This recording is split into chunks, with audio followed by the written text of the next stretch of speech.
Hello everyone, and welcome to Front of House Structure. This month's sales skill is how to ask the right question. But this month I not only want you to understand how to ask the right question, I really want to focus on why asking the right question is important. And I want to give you a good example of what the right question is. It's really going to generate much higher sales for you. But the goal of this month overall is to get you and your staff away from asking yes or no questions. Yes or no questions solicit one of two responses, yes or no. And once you ask a yes or no question, the guest instantly in their head is going to go through a series of pros and cons as to what's going to determine the answer to their question. And we want to avoid this whole situation by asking a question that only solicits the response that we want. Now, there's a whole variety of different situations that you're going to be in your restaurant every single day where you can find ways to ask the right question. I'm going to show you one today that's going to generate a lot higher sales for you. You're going to be able to use it immediately and you're going to have instantaneous results. And this is regarding your second and third beverage sales. Now, I want to show you an example of what your approach to a second and third beverage sale probably looks like right now.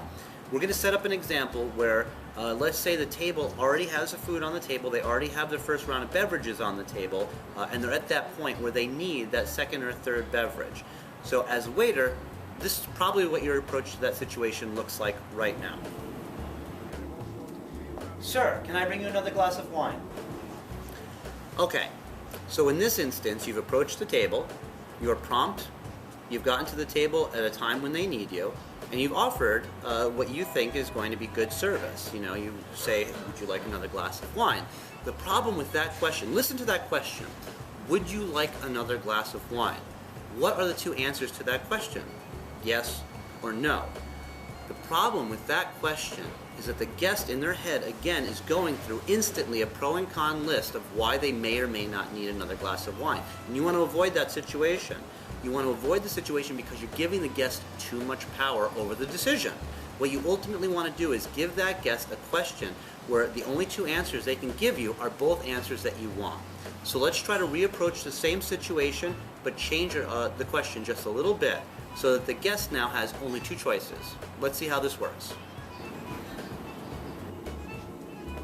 Sir, can I bring you another glass of the same, or would you like to try something different this time? All right, that was a much more proactive way to approach the very same sales opportunity. You asked a question, the question was changed from would you like another glass of wine to would you like another of the same, or would you like to try something different?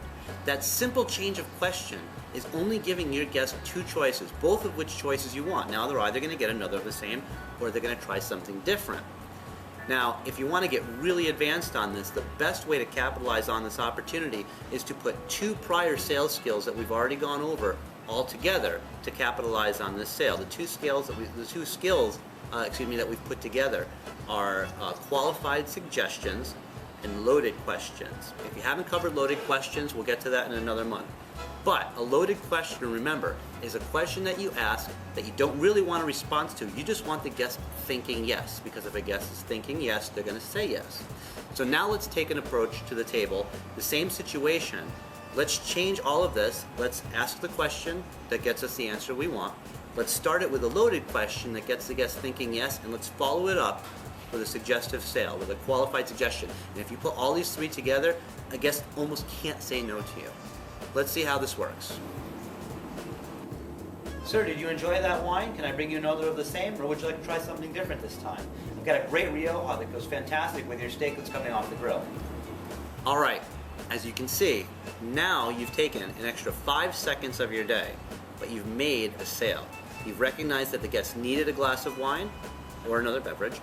You've gone up to that guest, asked them a loaded question to get them thinking yes.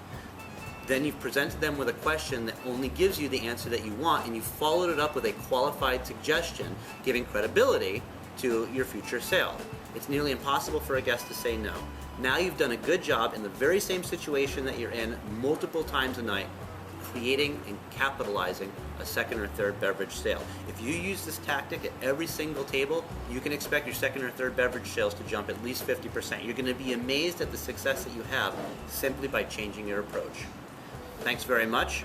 Take this philosophy of approaching a sale and apply it to multiple different situations in your restaurant, not just your second and third beverage sales, and you'll have tremendous success.